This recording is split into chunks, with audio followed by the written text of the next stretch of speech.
we are going to be talking about how can we peacefully negotiate the departure of sit-tight African presidents. How can we peacefully negotiate the departure of sit-tight African presidents? And in this panel discussion with my panelists, we are going to begin by, first of all, identifying why some African leaders decide to remain in power. Some of the reasons, like the kingdom era DNA. We are going to also examine reasons like the people's choice. Some of them are forced by the people to remain in power, maybe through the vote. We are going to examine reasons like the role of entourage. Some African leaders, based on the entourage, they decide to maintain someone in power because of some interest or some benefits they have if the person remains in power. And we are going to look at fear of life after power. Fear of life after power, someone who is already used to a position of influence where the person is respected all over, the person can give command left and right. At the end of the day, if the person is no longer president of the republic in Africa, the person begins to think, how am I going to cope in my village? How am I going to see some of the people I could not meet face to face? How am I going to discuss with them?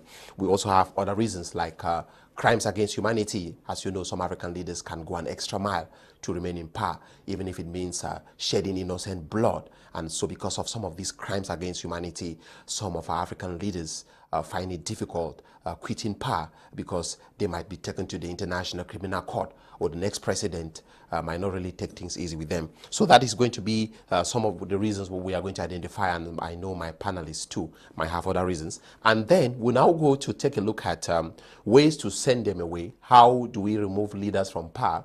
There are various options. We have options like democracy. Democracy, of course, whereby one person, one vote. But in most circumstances across Africa, it is difficult for people to be removed in power through the ballot box because of legalized fraud, electoral fraud. So we have other reasons, other ways like revolutions, like what used to happen in Northern Africa. We have other reasons like coup d'etats and so on and so forth. Now, what about a peaceful approach? What can we do if they cannot go democratically, if they refuse to go through revolutions and they succeed to quench the coup d'etat? So what can we do? So we are going to be getting suggestions from our panelists in the studio about what can we do to negotiate the peaceful departure of sit-tight African presidents. Kedia Malamfe, welcome to 90 Minutes in Africa, sir. Thank you very much. Greetings to you. Greetings to my co-panelists.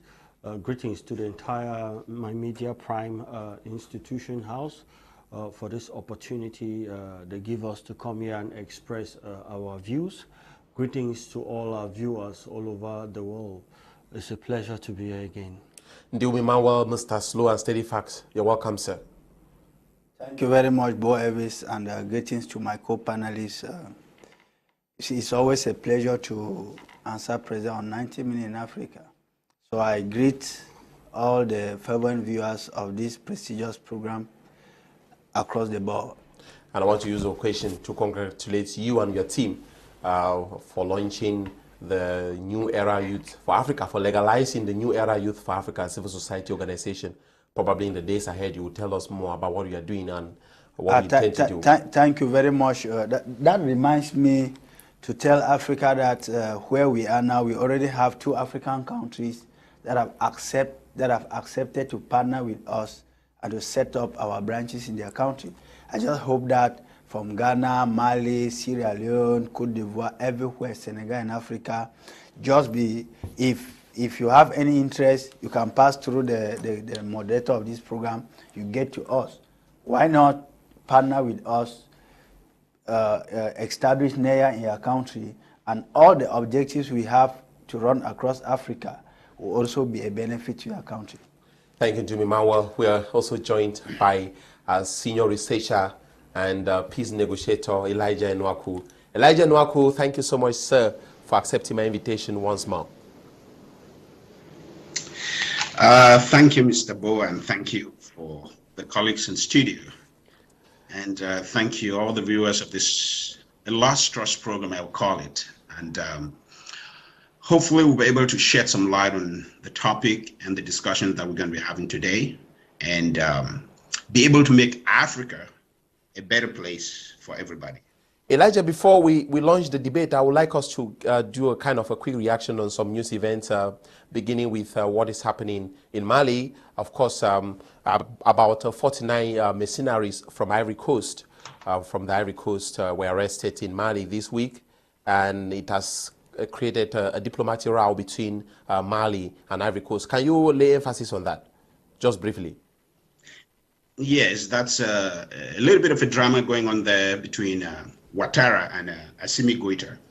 So we know that these 49 were captured at the airport, and Ouattara claims that these were part of the United Nations missions that Goïta has dismissed, but the United Nations is saying that no, these were not part of it. So there's a drama going on there. We don't know, but Assimi Goïta is saying that there were mercenaries that were sent to topple his government.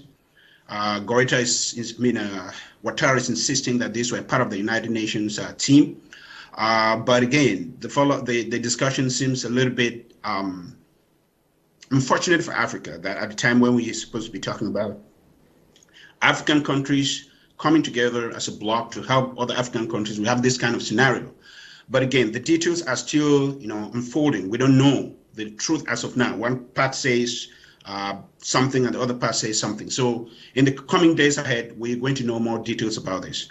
And the other issues happening in Africa that caught my attention as well is, the pronunciation by Paul Kagame that he can rule for more 34 years. This is somebody that I would expect everybody in the studio now, well respect in Africa, despite his long rule, which we're going to be talking about today. But for him to come out and make such pronunciation, it becomes a double-edged sword for some of us who love him, but at the same time, we can condemn constitutional coup d'etat in one place and then sing hallelujah in another place. So these are two things that caught my attention this week, and also issues going on in Zambia. There's an issue of a president that has been very popular in Zambia, but he's turned around and is imprisoning opposition parties for their views. So this is some of the things that we're going to be discussing about. You have a popular president that comes to power, everybody's hailing him for all the good things, and then suddenly power gets into his head. It suddenly becomes a dictator. So these are some of the issues that caught my attention in Africa this week. Okay, thank you, Elijah Enoaku. And of course, I want to tell our social media followers who are watching us, of course, just begin to indicate where you're watching us from. I think you can watch us on Facebook using My Media Prime TV. You can watch us on YouTube using BT Media Group. But also, for those who are watching on Facebook, there are many people that might not be aware that the program has started, maybe because they are busy. So I would like to call on you to just share to as many groups as possible, and also to your contacts to alert them that their favorite show, 90 Minutes in Africa, is already on air. Kedia Malangfe, France wants a rethink of their military strategy in Africa. That is what Macron announced this week. What is going to be the impact of this in the Sahel region? Yes, for sure. That's the movement he's struggling to do, and he'll be visiting 3 African countries and an African country in the CEMAC zone, Cameroon, and another country in West Africa to discuss on how the military cooperation between France and these countries will be engaged for it to become more stronger, especially at the time when many French African countries are disassociating with the presence of French troops. That these French troops, they are there to collaborate with rebel, assist rebel, and create instead more insecurity. Like we know the president of Senegal, that is there interimly, came out to say most of the rebel groups in those countries are even more empowered by French forces, and they believe that if the French forces leave, then there will be lasting peace in that area.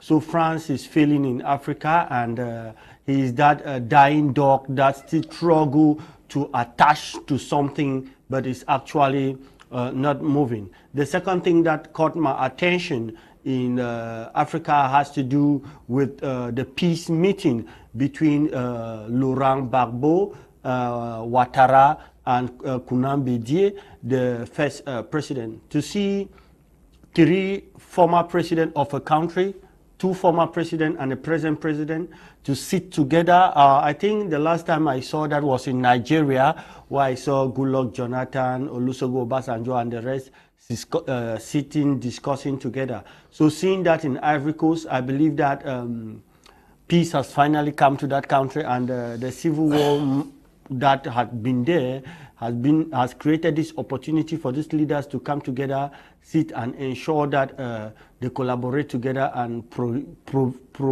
prevent any outbreak of any other civil war in that country. Thank you, Kedia Malafen. Ndiwum Emmanuel, we also got news this week that the Togolese army killed 7 children on the 10th of July in a blast in Magba. It was a mistake, as the Togolese army said, that they thought the children were jihadists. Your reaction to that, and probably maybe also any other item that caught your attention in Africa during the week?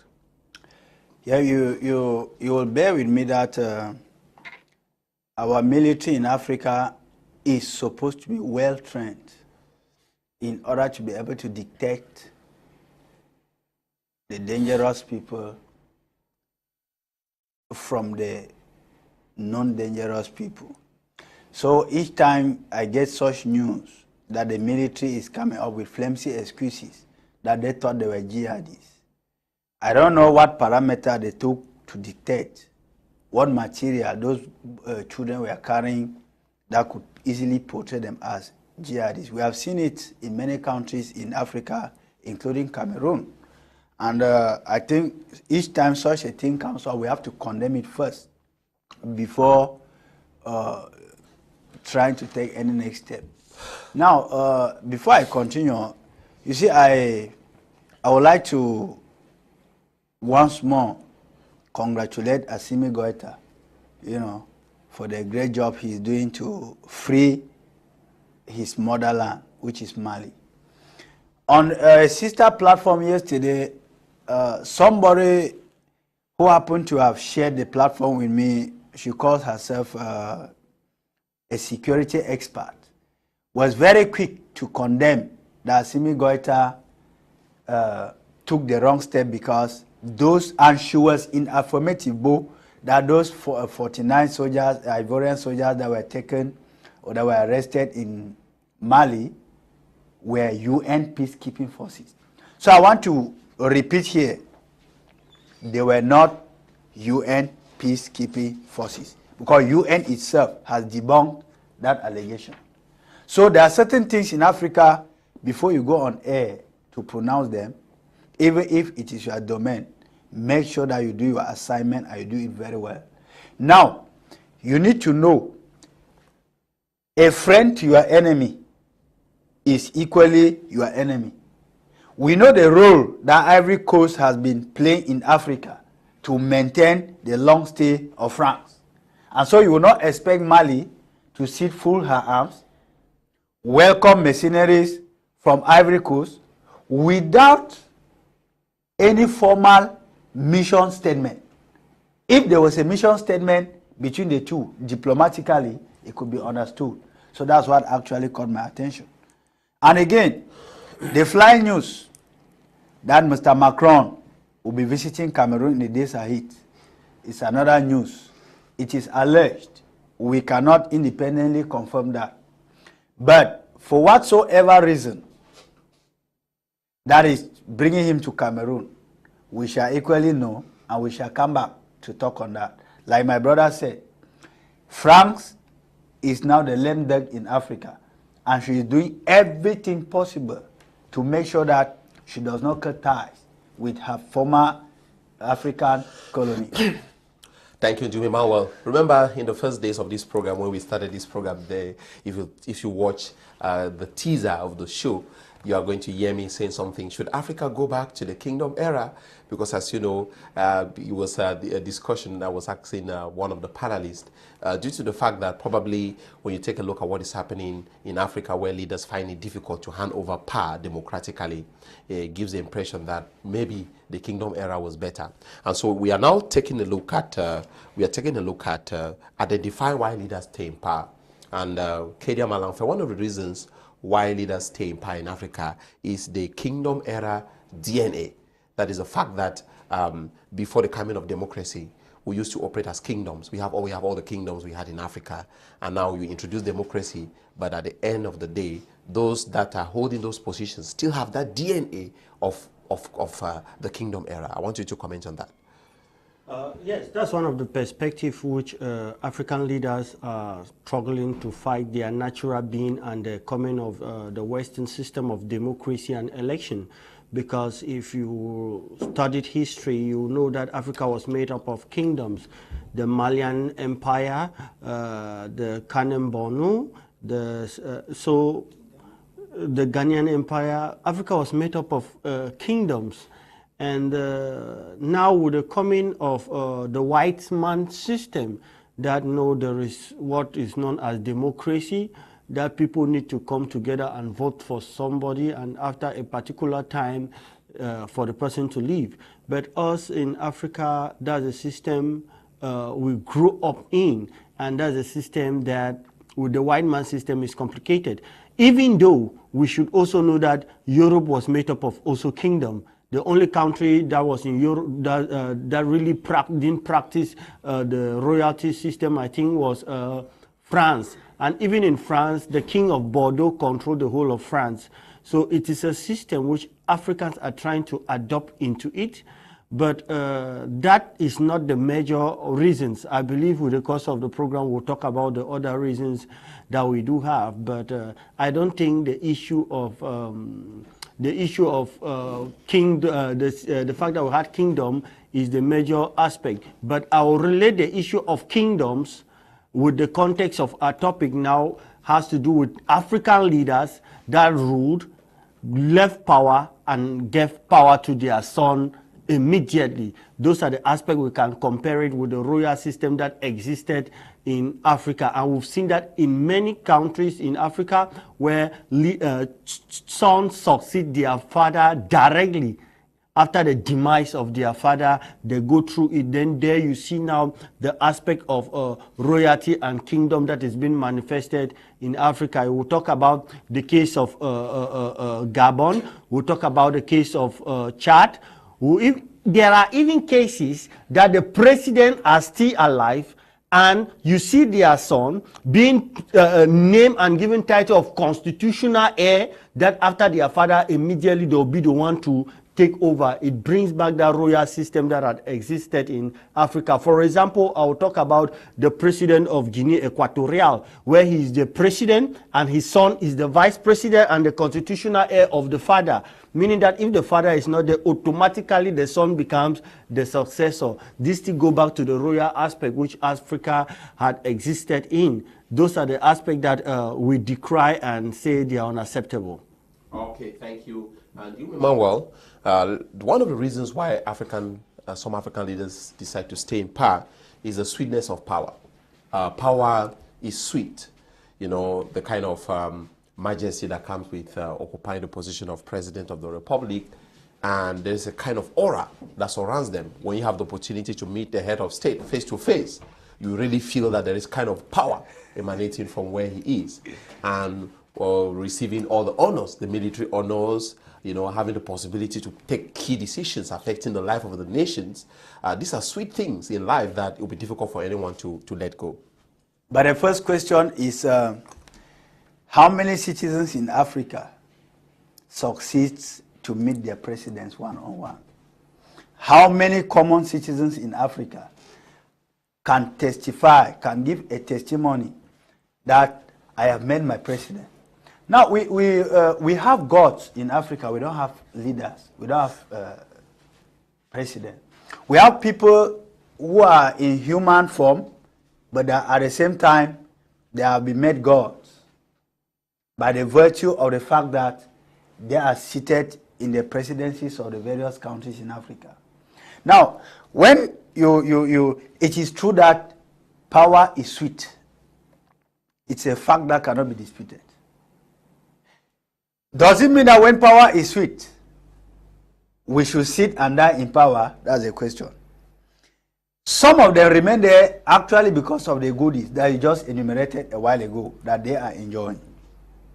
But if you look at it very critically, there are other factors that are attached to it. Some do not stay because they like it. Some stay because they have been so bad to their people. They have treated their population so much in a way that they are afraid that if they leave power, they'll be haunted. And so because they'll be haunted. So because of that, you'll discover that most of them are not actually there because power is sweet. They are actually there, they remain there in power because they are afraid of what awaits them after power. Just take the case of Gabon. You see a president who is almost physically finished, health-wise. He does not want to leave power. Now, ask my president in Cameroon, President Biya, why for 40 years he has refused to leave power to others. Do you think that the only thing making Mr. Biya and the others in Africa to remain in power is because the power is too sweet? No. They are thinking of the aftermath. And this can also be explained by the fact that some countries and their institutions and their citizens have not been good to presidents who left power through certain conditions. You can take the case of Hosni Mubarak in Egypt. When Hosni Mubarak left power in Egypt, he was half dead. They were treating him in the hospital. He regains a little strength. They send him back to prison. You discover that at one point, he was even dragged in the corridors of the hospital. He's given injections. He's near death. When he regains a bit of energy, he goes back to the cell. No sit-tight president in Africa, I repeat, no sit-tight president in Africa who have committed atrocities, including those who have been declaring wars against their citizens, would like to leave power because they know exactly what the population is preparing for them. They know exactly what the institution of their country is preparing for them. And so no president in Africa as of now who is sitting tight in that presidency would like to go through what Hosni Mubarak went through. No president would like to go through what Bouteflika went through in Algeria. Because it's exactly the same thing that happened with Bouteflika. He sat tight in that office. The day the population succeeded to take him out, they gave him a draconian treatment. And those who are still seated there today would rather prefer to die there than to leave the power and go down to the streets and be rolled in a moth. Okay. So that explains why most of these sit-tight presidents prefer that their population to die or to pay for the sins that they have committed while they are on throne, so that they remain there and they end up even dying there. Thank you, Ndiwum Emmanuel. Let's move over to join Elijah Enoaku. Elijah Enoaku, we are still identifying why leaders stay in power, and I wanted you to comment on some of them are staying in power because they are the people's choice, which means that the people have decided that they should stay in power continuously because the people think that these leaders, it's better to have a good dictator, or it's better to have a good dictator than to have a poor Democrat, for instance. So I want you to comment on the fact that some of these leaders remain in power because they're the people's choice. Absolutely not, Mr. Boh. Absolutely not. What you are telling your country that we are telling your country that you guys are a group of morons, idiots, and none of you can rule the country except me. That's automatically what you are telling the country. If you have a country of 36 million people, you're saying all 36 million of you are idiots and morons. If I'm not there, this country is going to hell. That's the impression that those dictators in Africa are giving. And it is unfortunate that we let this happen. Let me explain. When the cardinal document of any country is touched and the people remain aloof, that is where the democracy is hijacked. In Africa, we see that most of the sit-tight presidents decided to change the constitution. The constitution was not like that from the onset. They decided to carry a constitutional coup d'etat, change the constitution, weaken the institutions that maintain good democratic society, and continue to run riot in the society and maintain themselves there. It is not because the people think that they are the only people that can rule the country. It is because they have made and differentiate the society in such a way that the society has lost hope completely in the democratic process. And what do? Number one, I mentioned it already. They carry out a constitutional coup d'etat, change the constitution of what it used to be in order for them to remain in power. Number two, they make the people to believe, if at all they do believe, that without them, the country is going to hell. Number three, they destroy institutions that maintain good democracy. What am I talking about? If you do not have a competent and independent electoral system, you're not going to be talking about democracy. They destroy that intentionally. If you do not have a functional judicial system that is going to make sure that nobody sits there tight, and like the case we saw, I think in Zambia or Zimbabwe, if I remember, that's Zambia, that canceled the election in that country because he saw that it was fraudulent. If we do not have a vibrant press, like we are talking here, they muzzle the press so that nobody talks about them. If you talk about them, you're going to be in jail. If we do not have a good parliamentary system that calls the power that be in the system, you destroy that and have a parliament that is 98% of one party. That is what they do in order to remain in power. They weaken the institution that can challenge authority. And when they do that, they are able to control the people. And let me say this, because we're going to be talking about dictators, and there are dictators. I know some of my colleagues in the studio are going to disagree with some of the things that we're going to say. Why? Because some are going to give examples of the people that we have in the West, because I've seen that in social media, people saying that, oh, we have Angela Merkel, we have David Cameron, we have these that used to stay in power. That is an idiotic comparison, because you're talking about a democratic society where people have demonstrated that they can do what they are being called to do, and people see what they are doing, and they give them a democratic power to say, you are doing well, continue to do this. You cannot compare that to a dictator that is crushing the people, that is destroying the nation, that brings the economy to a standstill with a democratic and prosperous society. Those are two different things. You cannot compare apples and oranges. So let's be clear, in case somebody want to bring that up here. Now, number four, I want to say this. People, dictators that are in Africa particularly, that are staying in power and carrying out all this constitutional coup d'etat, they forget to know that the country is going to leave after them. No matter how good you are.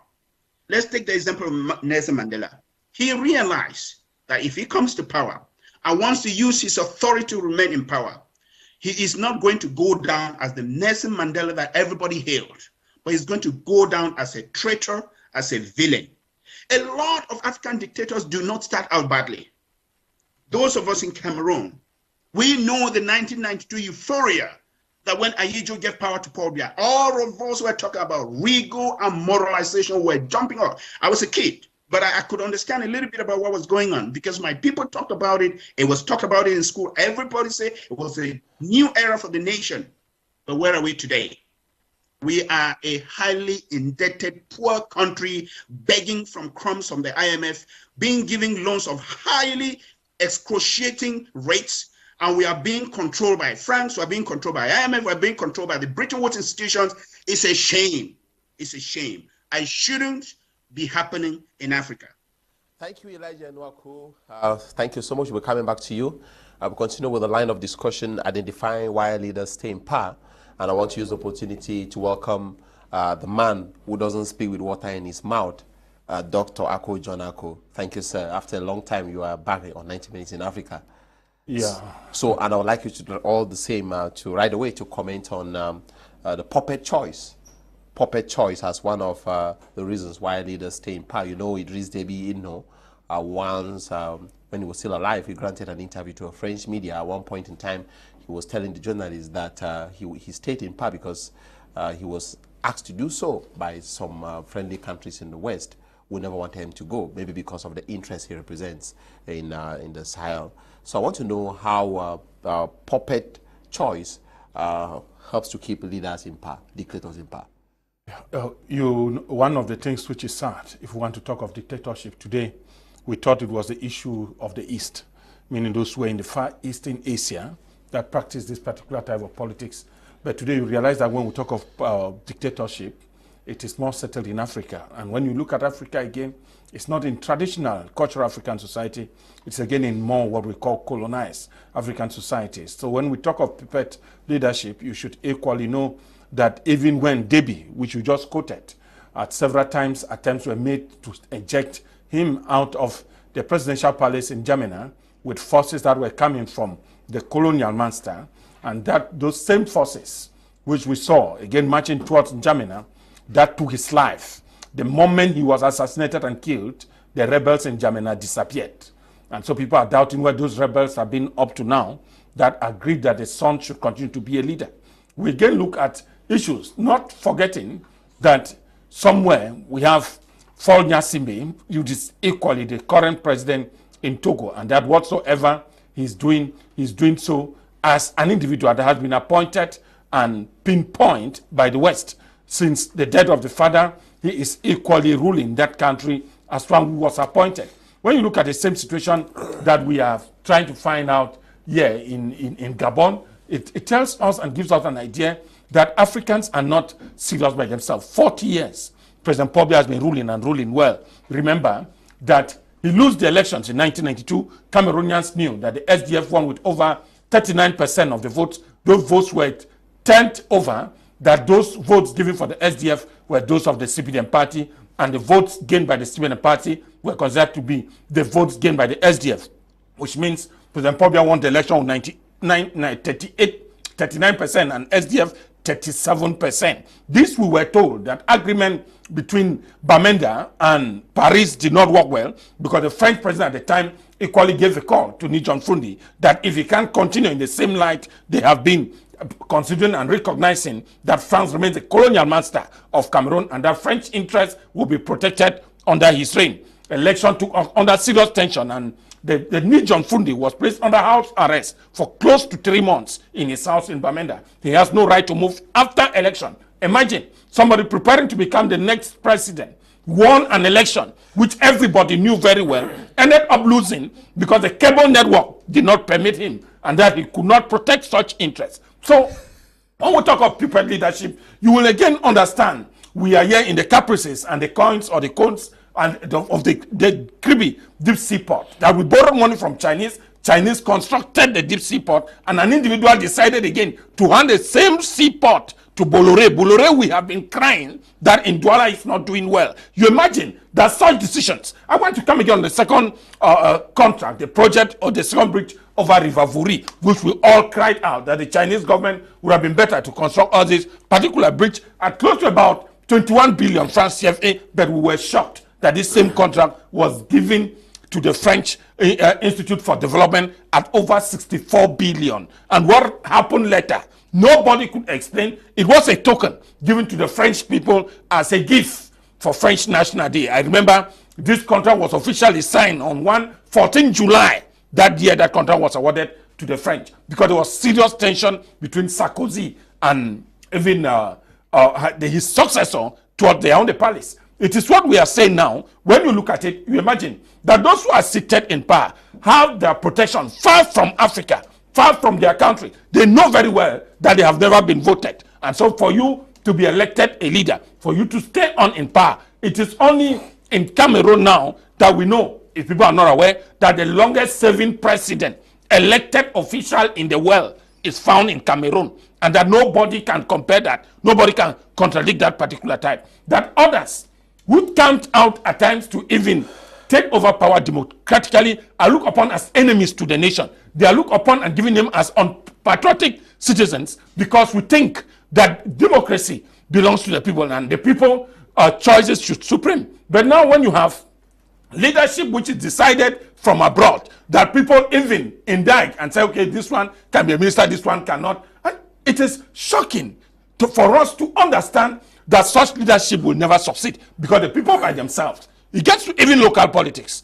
Those that are thinking that they were appointed by the president in power and that the elections in their constituency was just a propaganda, will keep on rendering homage or paying respect to the leader that appointed them. For he who pays the piper calls the tune. And this is what we see in a lot. And one want to equally accept that a lot of those dictators living within Africa are highly financed and manned by the French administration.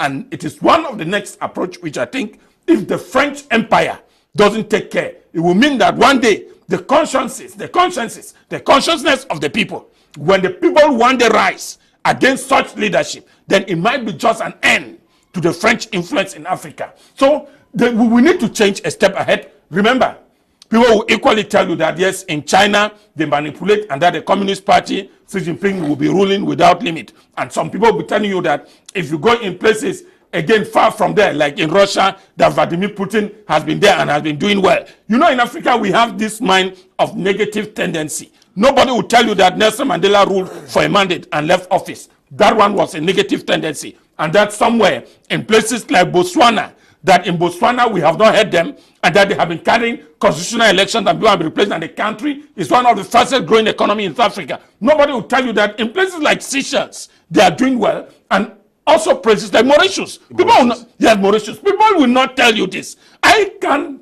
Some of us who think that education was made to serve the people and that education was made for development. If education cannot bring anything positive, then the education we have is just a waste. So a lot of us are thinking that those who are prepared today should know that time will come when the people will take on their republic. So that's why even when such regimes are made, we just watch event of what happened in Britain. Yes, Boris Johnson, just an acclamation from within his own party, his own critics from within the party. But for the goodness of the people, there is a need for the people to go ahead and that the nation will always move ahead. While some of us have a temporary stay, the nation will live to serve generations. So what will history read about such leadership? Some people, what we don't know again is that most successful African countries, some people have been indicted as having link with the United Kingdom, which means that somewhere the English people of Africa, the English people of the world are better off than the French people that have been trained. Meaning French puppets are really puppets, while English puppets are more vigilant and intelligent. Thank you, Dr. Akojanako. For those who want to join the discussion, can we peacefully negotiate the departure of sit-tight African leaders? You can send us an SMS using the number you find on your screen, or you can also send us a message on WhatsApp and we are going to read it out to our viewers. Kedia Malanfe, I saw you boiling when he was talking about Cameroon. Without making it a Cameroon affair, I want you first of all react briefly for the sake of balance about the allegations that the Coalition for Change won the presidential election in 1992. And of course, before you go ahead to talk about the fear of life after power, which is one of the reasons pushing presidents to stay in power for long. I don't like to talk about something that is more than, it's about 30 years today, who won, who did not win. What is important for me is the official information that was given, and the person that won actually won power, and the person is there to lead the country. And we'll go back to what we were talking about, which some of my co-panelists were criticizing, the people's choice. It's the choice of the people. Where you see women, men cry in the street and say their choice, that is the leader they want. It's their choice, and that's democracy. But what I want us to understand is that a dictator is not somebody that has stayed in power for long. You can stay in power for 4 years and you be a dictator. A dictator is somebody that rules with his wings and caprices and disrespect the constitution and its institution. That's a dictator. So we should not look at the aspect of staying in power to be an aspect of being a dictator. I know my co-panelist was talking directly to me that very soon some panelists will start to talk about Angelina Merkel that was in power for long. You'll start to talk about Vladimir Putin and the rest. I'll still stay in Africa. That's Paul Kagame that wants to change the constitution, I think, for the second time to stay in power. How do you analyze him? Will you say he's a dictator? He's doing a good job? The people want him? He's the choice of the people? How do you analyze that to say he's a dictator? So those are aspects that we may debate on them, but I don't see them in their various perspectives to talk about it. What matters to me is your question you've asked, leaders that fear after power. That's your question, right? Exactly. Fear about the security of their children, the fear about what becomes of them. Now, but the next president might turn against them. The origin of this fear have three perspectives. Some are scared because they know the way they got to power. Some are scared because of the action they have done now that they are in power, when they are in power. And some are scared because of those they have as oppositions that are around them. When I talk about those that fear because of the way they got to power, when you look somebody like, I think it's Burkina Faso, that killed Thomas Sankara. Blaise Compaoré. Of course, he didn't kill, like complicity. He accused of, he found. I don't like using sweet and romantic terminology. We know that he killed, and the court have said he killed, and he has been sentenced to life imprisonment.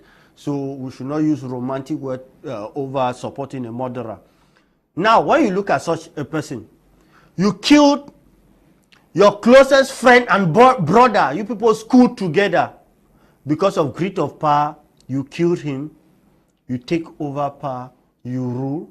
You start to imagine yourself that people that know you killed him and you took over, they are waiting for you so that you step from power, so that they should get you.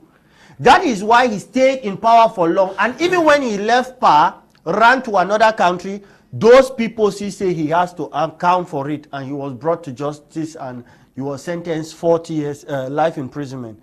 Those are the action of many people that are in power, that know the way they got to power, and they are scared to leave power.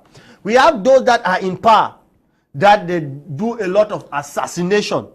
They kill their opposition leaders. They are very dictatorial. If you come up to say you are to oppose them, they kill you internally at their own party, and even in opposition party. They kill anybody that opposes them. They throw some to prison, and they see themselves that if you leave power, the people you've thrown in prison, what would they do if you leave power and maybe the person that comes decide to do the same to you? It makes some of them to stay in power. And most importantly, which we talked about, it was the life after being a president, is the sweetness of power. You realize when you have more than 200 guards, you cannot even put on your belt as a president. The house help will put on your belt for you. You spread your hand, they put in the coat, and you walk around. Even we used to see this on social media where you see president in America and other European countries, they hold their umbrella by themselves.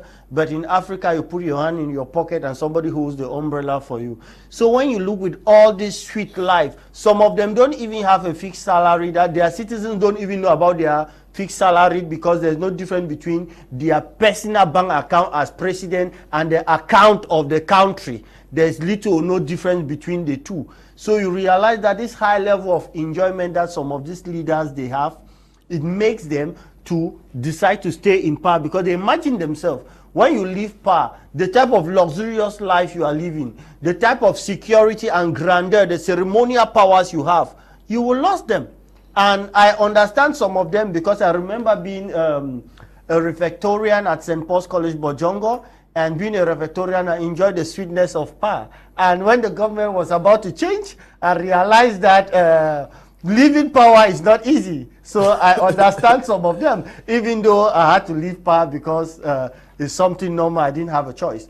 That is how institutions are supposed to be so strong that the leaders will not be able to stay in power because they will not have a choice. But please, all those talking about President Pobia, sorry for them, because he always say, "Ce n'est pas qui veut, c'est qui peut." He's there because he can't, and he's loved by the people, the people's choice. Do you people think that he's so strong to be there for 40 years without the people kicking him out? Or do we think that the military of Cameroon is so strong like the one of Egypt and Libya that they decided to collaborate with their people to send them out? No. So there is a reason why he is there. And please, he is not the longest serving president right now in the world. I believe he's the president of Guinea Equatorial. He can be the most aged president, but not the longest serving from what I know. Maybe I might be mistaken, but I don't think he's the longest serving president in Africa. Ndiwum Emmanuel, before we move to Elijah Enoaku to comment about crimes against humanity, let's talk about the role of the entourage. You know, most of the time when you come to PA, you don't come to PA alone. You always have people around you who brought you to PA, maybe friends, the long-time friends who you grew up with, supporters of your party and supporters of your political ideology who have positioned themselves in various positions of responsibility near the helm of state. And at that particular point in time, you want to quit PA, and those who are your close entourage, they tell you, no, Mr. Ndiwum Emmanuel, you cannot leave because things are not quite okay for now. And so they want you to comment about the role of the entourage, those who surround African leaders, and how they contribute to longevity in power. Thank you for that question, Boh. You know, the role of the entourage has more weight on the longevity of African presidents than their personal decision to remain there. And that explains exactly why, when you look at the kind of people that surround most presidents in Africa, take it from Guinea, take it Gabon, take it Côte d'Ivoire, you saw that when there were crises in Ivory Coast, you discover that the closest people to the president were in problems. Some of them even ran out of the country, the prime minister or whatsoever. Now you discover that the role of the entourage, when they are there, when they are killing the population, they kill together. When they are embezzling, they embezzle together. When they are stealing, they steal together. Now, it makes it so difficult for them to permit the president to leave power. Why? They know that if the president is no longer there, because they use such presidents as their umbrella to cover their crimes. If the presidents are no longer there, they will be haunted for their crimes. Now, it makes it so difficult for them to let loose the power of the president, because they are very sure that the only cover at that time is the president. So that is why most African countries are being ruled like by a clique. That is, some people have even said most African countries are governed by crime syndicates. Crime syndicate because at the head of that syndicate is the president. From top to bottom, we have criminals who are supporting such presidents to remain in power forever. Why? Because they know that all the crimes are collective. They are committing such crimes together. Who rigged the elections? Have you ever seen an African president go down to the field to rig election? No. It is rigged. It is rigged by ministers put in place by them. Take the case of Cameroon. Have you ever seen Mr. Biya gone down to the field to give instructions to the Elecam officials? No. It is his minister. Go to Gabon. When in 2020 there were crises in Gabon between the incumbent president and the person who was challenging him, did you see the president go down to the field? No. It was the ministers that were in the field. And sometimes the president does not even know that. No. That's the error that most African people have been falling. That's a trap. To say that the president does not even know is an error that should not be aired on such a program like 90 Minutes in Africa. They are well. Why do they put them there? Have you not been told, or by your reading, have you not seen that most African presidents choose to work with criminals instead of people who have high moral standards in Africa? Why do you think so? They know that these people can do and undo. We were talking about dictators a while ago. Let me touch on something that Kedia said. I was very happy when Kedia said dictators in Africa are those people who touch on constitution. I am not, Ndiwum is not the one saying it. It means that I can only applaud Kedia for agreeing on 90 Minutes that President Biya is a dictator. Because in 2008, when Mr. Biya changed the constitution, the Cameroonians were not even aware. It was against the will of the Cameroonians. Look at the case of Mali today with Assimi Goïta taking over Keita. What happened with Keita? The people were tired of Abubakar Keita, but he did not want to leave because he was manipulating the population to die there. Look at the case of Kagame today, who is gradually entering the dark page of African history, trying to manipulate the population or the constitution against the will of the population. But we should also remember that, like somebody said somewhere, a dictator is not he who has been in power for long. He can be in power for a very short time. We know the history of Idi Amin in Africa. Who is a dictator? A dictator is somebody who has refused to serve his population or the aspiration of the people and has refused to leave power. So when we talk about dictators, we have those people who have been in power for a very long time and they have failed to deliver, but they remain there. We have those who have been there to mar the aspiration of the population and they have refused to deliver, but they have refused to also leave power. So in essence, when we are talking about dictatorship in Africa and the entourage, those are two fatal factors that move together. Because for him to remain in power, he must have the entourage, that entourage that has the will to also make sure that they do everything to put him in power. So these dictators in power are there by the assistance of the entourage who jointly or collectively commit these crimes together to remain in power. Thank you, Ndiwum Emmanuel. Before I give the microphone to Elijah Enoaku, who is joining us from Canada, let's make things clear. Let me read about the longest serving leaders in Africa so that we make things clear about whether it was Paul Biya or Obiangema. Let me read this excerpt from the website africanews.com, which is the website of my former employer. A story with the title, Holding on to Power, Africa's Longest Serving Leaders, More than 30 years. Okay, I read the next set. Equatorial Guinea's Teodoro Obiangema is Africa's longest serving leader, still in power after 41 years. He deposed his uncle in 1979 coup. Then Cameroonian president has been in office for more than 38 years. Then Congo's president, Denis Sassou Nguesso, has been in power for a total of 36 years. And then he was re-elected for a fourth term. Then we have Yoweri Museveni, who has been in power since 1986. We have King Swati III, is a continental last absolute monarch who ascended to the throne in 1986. And then Emperor Haile Selassie holds the record for the longest time in power on the African continent. After reigning for 44 years, he was ousted in 1974. Then Libya's Muammar Gaddafi, who ruled with an iron fist for nearly 42 years, was killed in 2011 after an armed rebellion. Then Omar Bongo, who governed the oil-rich Gabon for more than 41 years until his death in 2009. Then Dos Santos, who, of course, so I think we have the information that we wanted. Elijah Enoaku, I get to you now. Crimes against humanity.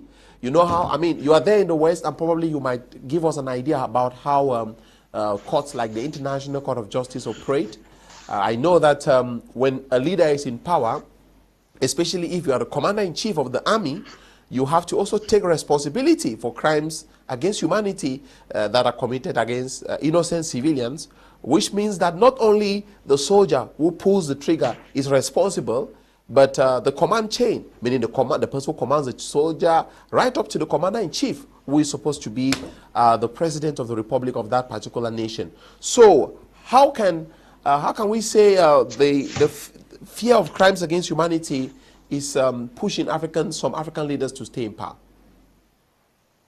Fear of accountability for crimes against humanity. Well, the question is not about if they are afraid, but the question is, how did they get themselves to be in power all this while? I just heard you read that list. I think your list is 2 years old. Mr. Paul Biya has been in power for, let me say, President Paul Biya, I give him the honor and the respect as a president of the nation. He's been in power for 40 years, not 38 years. I think the list you read is 2 years old. Exactly. But Teodoro remains the oldest president. Teodoro Obiang, I mean, he remains the longest serving. Yeah, exactly. Your order is still correct. I'm just talking about the longevity. Your order is still correct. Okay. Yeah, so let's put this in perspective, because when we are talking about the International Criminal Court, about the atrocities that longest-serving president are going to be accounted for. I know a lot of African countries kind of contest the fact that it seems to be an African court, because most of the leaders that have been taken there have been African leaders. We have a lot of dictators in Eastern Europe and so on. And even somebody like Vladimir Putin, for the wars that he's committing right now, has to be taken to that court. But I don't think in the next 100 years that's going to happen. So I don't want to go so much into that court, because that court, to me, it's not fair. As an African, it's not fair. They are taking people to that court. It's true that they're committing crimes, but it should be a court that handles cases all over the world. And Africa should not be stigmatized as if a dictatorship only happens in Africa. But am I exonerating dictatorship in Africa? Of course not. So coming to the point of where to get there, please, let's make this very clear. Africa is not allergic to democracy, even though we had kingdoms, yes.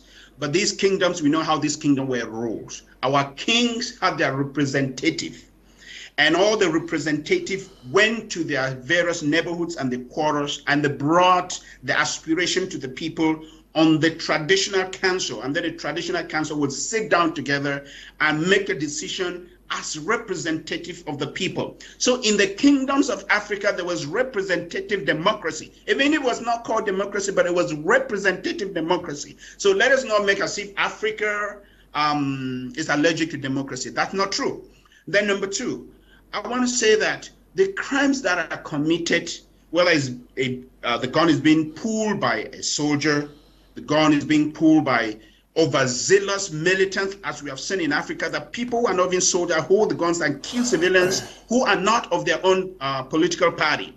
The president of that country is responsible for every gun that is being pulled. The president of that country, that's responsibility. He is the commander of the armed forces in every nation. The head of state is the commander of the armed forces. So every trigger that's being pulled, he takes responsibility. Elijah, before you continue, I want to ask a question on that particular aspect. What happens if the president of that particular nation takes responsibility to probably sanction the soldier responsible for the illegal killings? Will he still take responsibility before the court of law? Oh no, there are international laws that have to be respected. There's a difference between somebody who commits a crime and the crime is sanctioned, and somebody who goes against international law. If he sanctions it, the International Criminal Court looks at it differently, but as long as international law is being broken, you have to pay for it.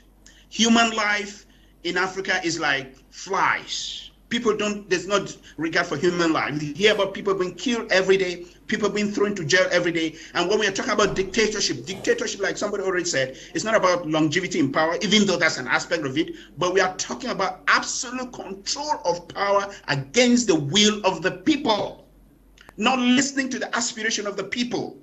It is not the aspiration of the people of Africa that somebody should be there for 40 years. It doesn't matter how good you are. Don't tell me that the president is so good that people want him there for 40 years, 30 years, 60 years.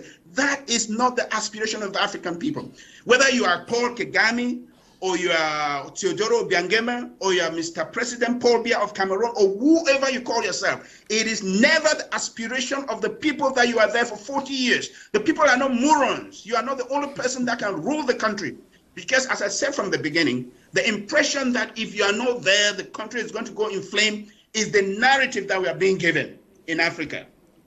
That if this man is not there, the country is going to go in flame. That's what we saw with Mugabe. That's what we saw with Eduardo dos Santos. That's what we saw with Enoaku Ewane. That's what we are seeing even with Teodoro Obiangema. He's giving the impression to his people that if he is not there, oh my goodness, this country is going to burn down tomorrow.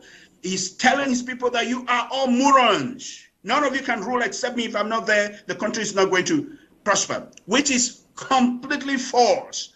These economies that we are talking about, if you go to United Nations Archives, United Nations Development Index, you look at countries like Cameroon, Gabon, Nigeria. These are countries endured with a lot of natural resources. Democratic Republic of Congo, 1972, South Korea, Dubai, Cameroon, Nigeria, Gabon, they were at the same index in terms of development capability, development index. But as from 1972, while these countries were using the resources of the country to develop the economy, we had dictators in Africa. Either after that or from that 1972 that took over power, and they decided to do what? To recolonize us, because that's recolonization of a nation. We talked about puppet president. The problem of Africa is Africa, because there is nobody that will come to your house and hold your hands and say, sign a loan for 99 years, and that loan is going to your pocket. It is you, the African president, that are signing that loan and siphoning the resources, siphoning the life of your people, and mortgaging them into the international community, and therefore you become subservient nations. That is what is happening. Okay. Number two, okay, finish. If you realize that, just one before I give it to you, Mr. Okay, no worries. If you realize that in Africa, these countries that we are talking about, look at their GDP from when these dictators took over power to now, you see a drastic decline of the standard of living of the people, their GDP, not because the countries have suddenly, the resources of the country have suddenly vanished, because of corruption, nepotism, tribalism, and they're using what we call divide and rule. In every African country, let me give you these statistics. If you look into detail, you're going to realize that those dictators are using nepotism and tribalism, and tell a particular tribe that you people are the people in power. If you afford to lose power, you know that all your bread and butter is going to go. And therefore, they divide tribe against tribe, region against region. And therefore, those who are benefiting from the injustice that they have instituted in that nation are the one being entrenched to be singing this notion that this one is the father of the nation. Without him, the nation is going to go into flame. And that is what is happening in African country. Divide and rule and conquer. Those are the tactics that those dictators are using. Okay, Elijah, just 1 minute before I get to Dr. Enoaku, I wanted to clarify the use of the word dictator, because as you see, we're using the word sit tight. Now, in that case, if you call them dictators, how do you call the Queen of England? Will you also refer to the Queen of England as a dictator too, for instance? No, this is a that's a parliamentary system. The Queen of England is a figurehead. She's not the one ruling. She's a figurehead. When the laws are made by the parliament, she puts a signature. Whatever law is made, she has no right, no power, no say to decide what is being done. She is just a signatory, so we call them figureheads. Even in this country, in Canada, many people don't know that the Queen of England is the head of state of Canada. But nobody ever heard that she comes to make a law, to make anything here. She is a figurehead. Those are parliamentary democracies that only, when they make a law, she only put her crown on it. So that's not a dictator. That's a completely different thing. She's a figured leader, not ruler. Okay, thank you. Let's get to Dr. Enoaku. Dr. Enoaku is going to come to talk about ways to send sit-tight African presidents away. Before we dive now to our topic, how can we peacefully negotiate the departure of sit-tight African presidents? Because, of course, we had to look at all of these, identify why they stay in power, look at the ways that can send them away, and then before we now move to conclude, because to look at how can we peacefully negotiate their peaceful departure from power by giving them some kind of advantages. But Dr. Enoaku, some of the ways that we can use to remove sit-tight African presidents are democracy, revolutions, and coup d'etats. So I wanted you to comment on that. Yeah, but it is but obvious that coup d'etats have been the succession of some sit-tight leaders that we cannot withstand, like in Nigeria, we have seen in the past days. We just mentioned Mali. Some of it equally, which is what we call the youth consciousness, the consciousness of the new group of elites, which others are resisting. And some can come as an issue on human rights. So you have seen a lot of leadership of what we have seen. What we call wars of national liberation that have equally been condoned and cajoled by other system out of the continent, even at times out of the same country. What we are calling now, we see a lot of wars. Those who came assisting those in Iraq brought what they call wars of national liberation. When we came to Libya, it was equally a war of national liberation. And you see now, Libyans will tell you that they are going through successful elections. And so we are equally thinking that for us to take over the leadership of nations that are around, there's a need to encourage youths into politics. Youths into politics, because the former question you asked, I believe it was Ndiwum Emmanuel, you realize why people think they should not leave power. You find people like Kedia telling you that he is highly loved. He's not sitting there because he loved being there, that the people instructed him.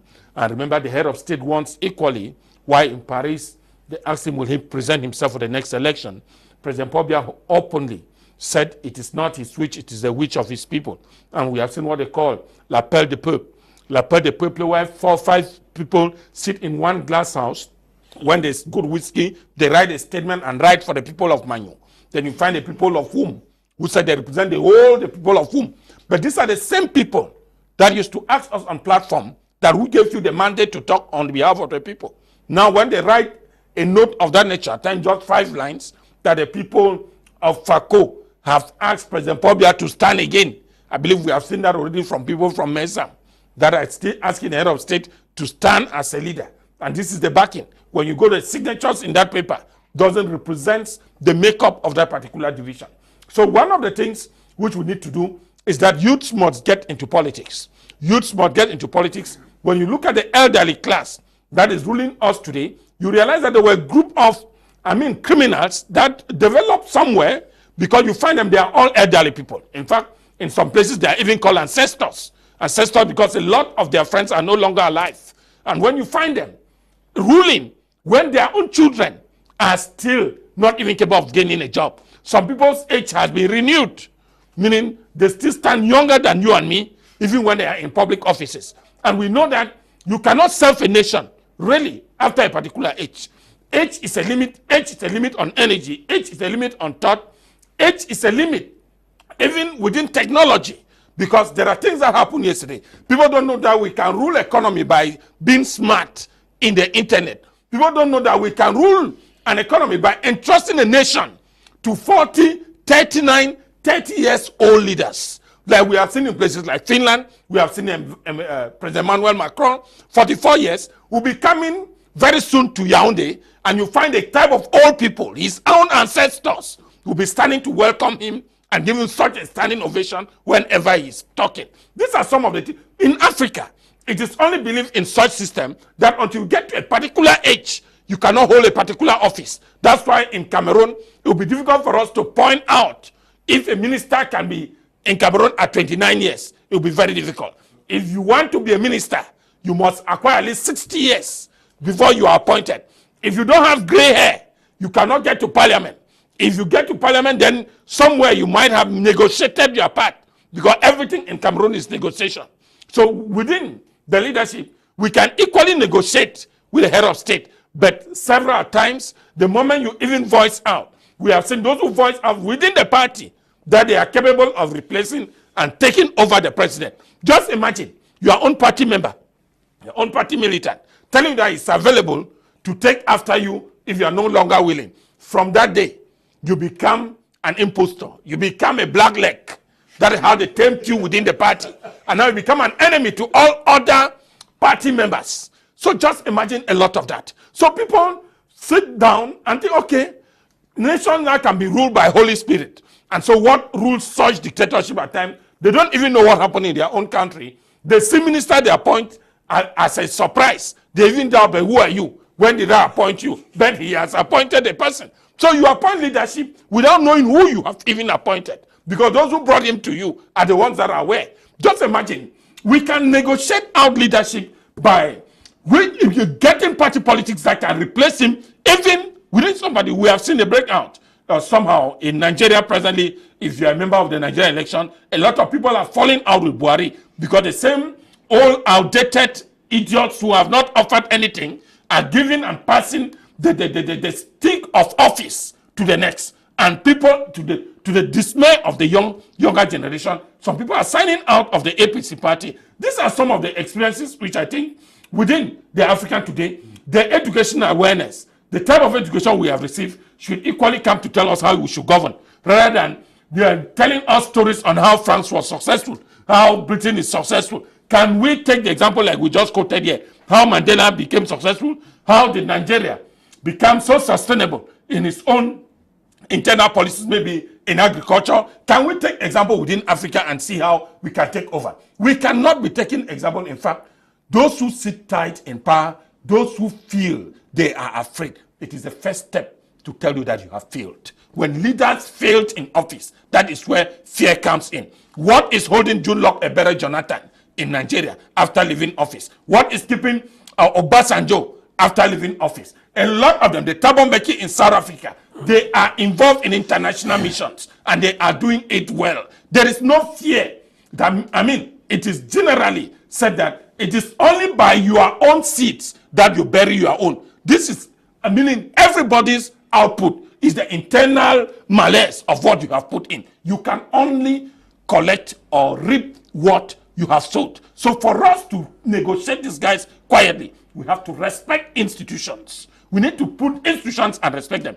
A LECAM should not be a liceman and a referee for the same person. We should accept that in a LECAM, SDF person, before it's going there, it's a consensus of SDF people. Before the clergy is appointed, it should not be like a favor.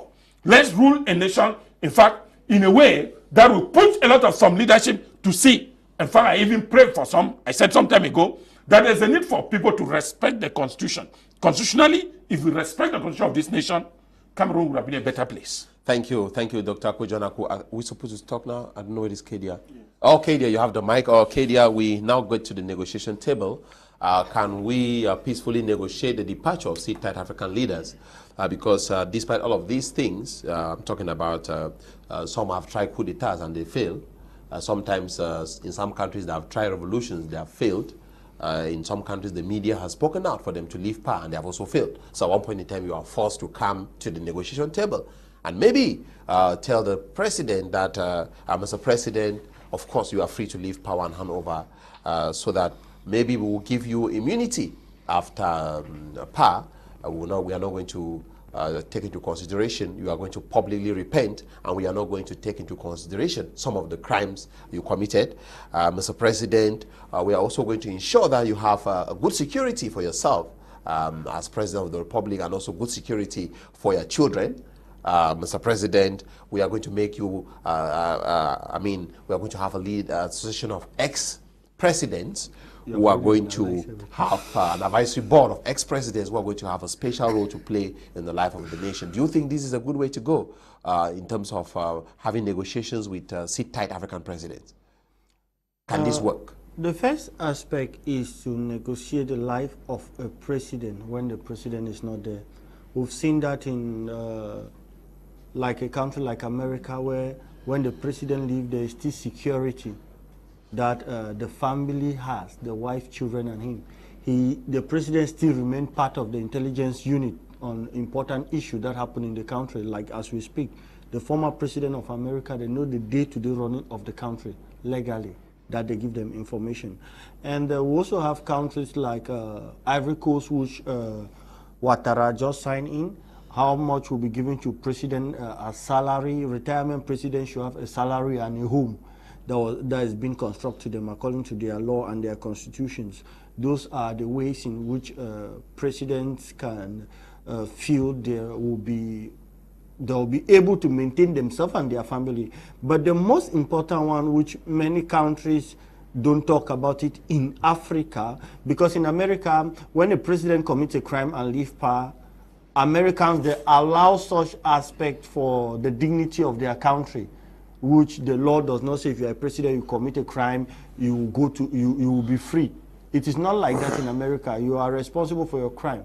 But mostly at time in America, what they do is, for the dignity of their country, after the president has gone, he will not be arrested, even though it's not written. Those are the perspectives, because the main problem we have in Africa is most of the nasty things that this president they do before they leave power, that makes them fear that after power they will be haunted. So those are one of the problems. Then you also asked one of my co-panelists about president being in power and its entourage. the entourage of the president. You look like somebody like Ouattara that negotiated with Guillaume Soro and the other one that I will rule for 4 years, and when I leave, you two, you will rule for 4 years, and they negotiated. Even though the case of Ivory Coast did not work because when he was in power, it became so sweet that Ouattara decided to stay and even struggled to chase even Guillaume Soro out. We also have another case like in Nigeria, which Dr. Ako was talking about. You realize that the president of Nigeria, Muhammadu Buhari, is a member of the APC. And Tinubu is the chairman of the APC. And you realize that you see Tinubu, Buhari going out, he's bringing the hand of Tinubu into power. So those are the influence of the entourage, which to me, I see it as a peaceful way also for a president to leave power. But the case of Nigeria, there is a mistake because the person they are struggling to bring to take over them is somebody that is not really of standard of good health and the rest of that. So for me, if a president can prepare democratically his way of living power, I believe he'll be fine. There's a president in the southern part of Africa that gave some condition on how he will support his opposition to win the election if he accepts certain rules. The country just left my mind. So those are the type of aspect that our presidents should be able to negotiate it and make it to be constitutional. That when you leave power, you have the salary, you have a home, your family will be secured. When this is done, then they will be guaranteed. We have somebody like Robert Mugabe, who saw the negotiation that Robert Mugabe had with the military. He said he will not be touched. They said, Mr. President, we will not touch your properties. He said, you will not arrest my wife. They said, Mr. President, we will not arrest your wife. Everything they asked, they say, we just want you to step down. You have fought for our country, for the liberation. We went to prison for 10 years, but we just want you to leave. You've done your best. So those are the type of laws that I think we should put it so that it should be constitutional to guarantee the fact that president will be secure when they leave. However, that negotiation is exempted with criminal act. Because criminal act, everybody is responsible for his action. That way, you are still pushing the president to remain in power and commit more criminal acts. No, what I'm saying here is that the goodies and other aspects, a president can be secure, that your family will be guaranteed. Yes, when I even talk about criminal act, I'm talking about those that kill to stay in power. Yeah, but if you allow human right violation, which we all see where they say mass killing and the rest, like in the Civil War, those are the other aspects. I understand you. We are looking for a way for them to go because the fact that they stay doesn't stop them from committing more criminal acts. And I believe that those could be the peaceful way to negotiate it, because certain leaders, as people say, they control the electoral processes and procedures in their country. Some of them, they have influence. If the worst one even to talk about it is about the military, because you realize that when there's a military coup d'etat and the government takes over, they are empty-headed military people that does not know anything about civilian rule. They are the one that will always take over power, bringing the country backward. So I still think that, like in America, like in Ivory Coast, where the health is insurance is guaranteed, they have a salary, they have a home, their children are taken care of. I believe if we have that in many African countries, it will encourage these leaders to know that when they leave, they will also have opportunity to take care of themselves. And finally, and most importantly, most presidents that are young, below the age of 60, that they leave power, they always have this ambition to work in the international community, like the way Goodluck Jonathan Ebere is doing.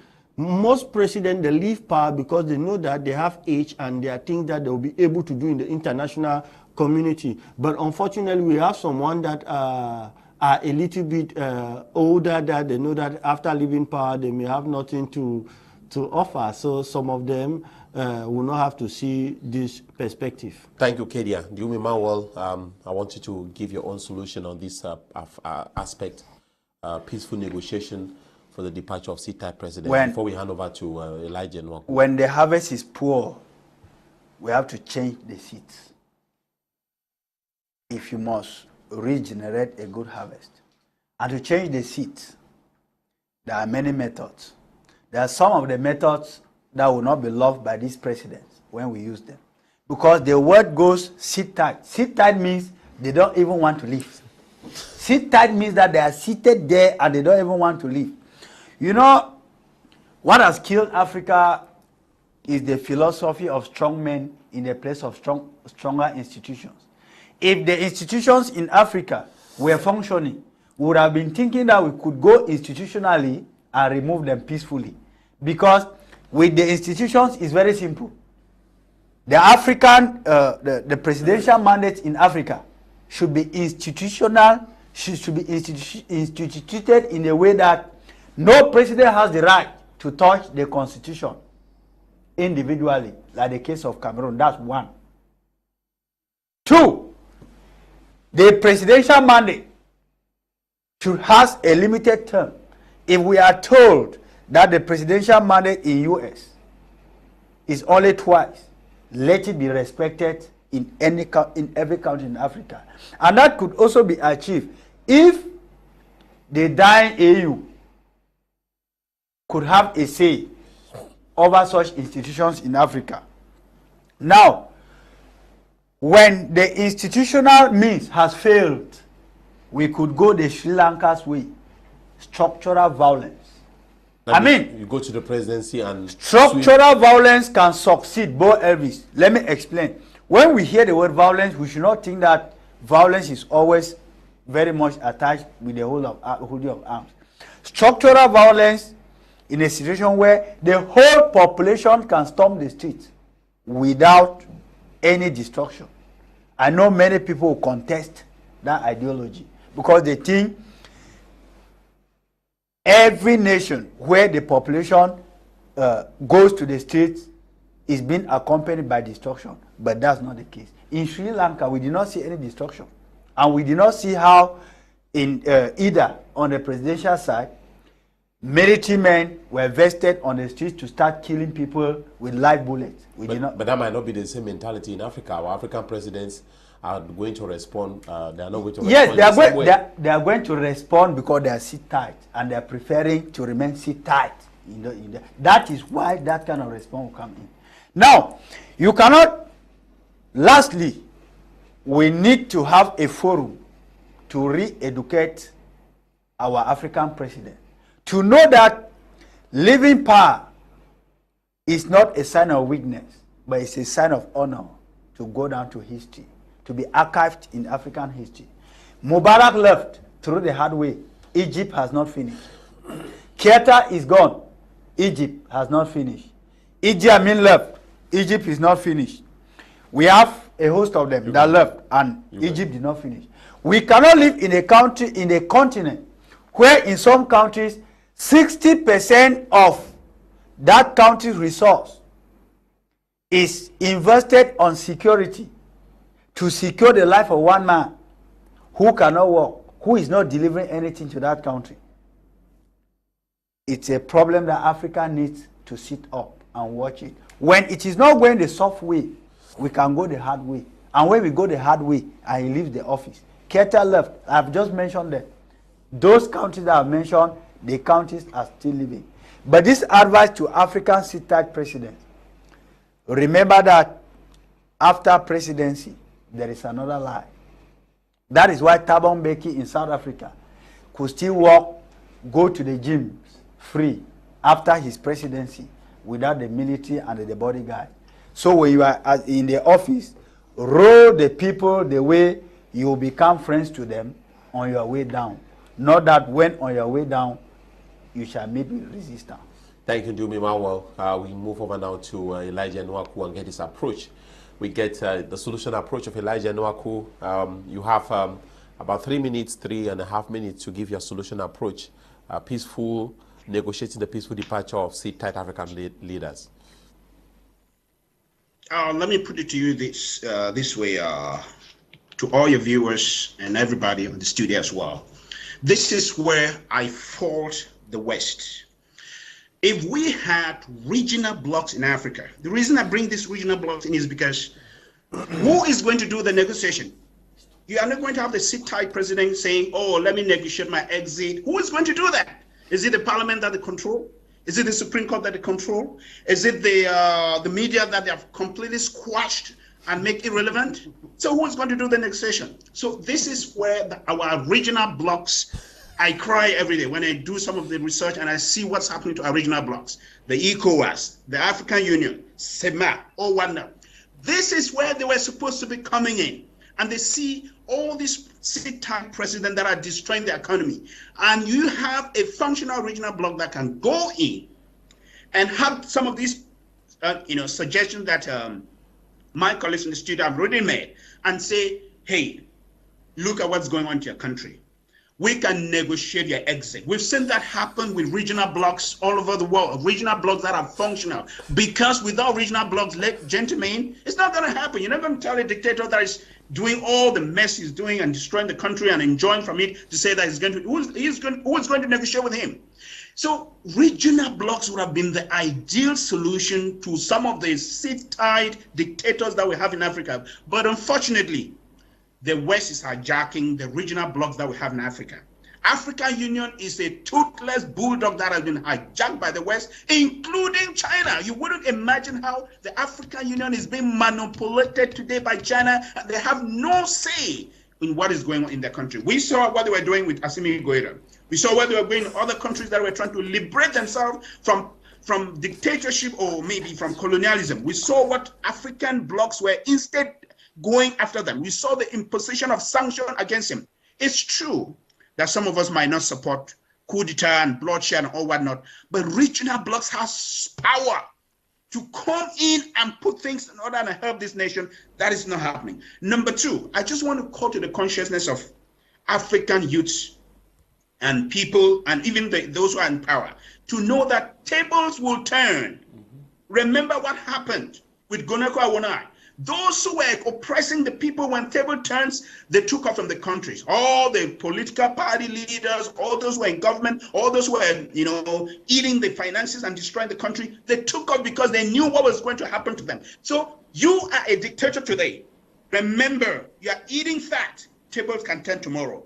Think that. And then to the youths, I want to, alert the political consciousness of our youth to get involved. I'm very happy to hear Ndiwum Emmanuel, being active. I want the youth to be active. It is true that the power that we want to remain in power, and I'm also very happy to see Kadir, even though I might not agree with him, philosophically, but I'm happy to see him being active. I want the youth to take the helm of the nation. Be active in the political aspect of your society, even though we're being disenfranchised to say, oh, even if I vote, even if I do this, nothing is going to happen. But if the youths are politically conscious and they come up with some strategy and they resist oppression, things will begin to change gradually. But this aloofness that say, oh, on va faire comment, what are we going to do? That is also killing change in Africa. So on those points, I want to say, let the youth become active in the society, in political systems, and take the realm of the nation. Thank you so much, Elijah Enoaku. We want to thank you so much for participating in the show today. We want to make it exactly 90 minutes because we have other programs that are coming up. Kedia Malafe, on that note, we come to the end of the show. I want to thank you so much for taking time out of your very busy schedule to be part of 90 Minutes in Africa today. Thank you very much. It's a pleasure to be here, especially when we are talking about Africa. And I was very pleased with the last panelist when he was talking about regional bloc. They are very important.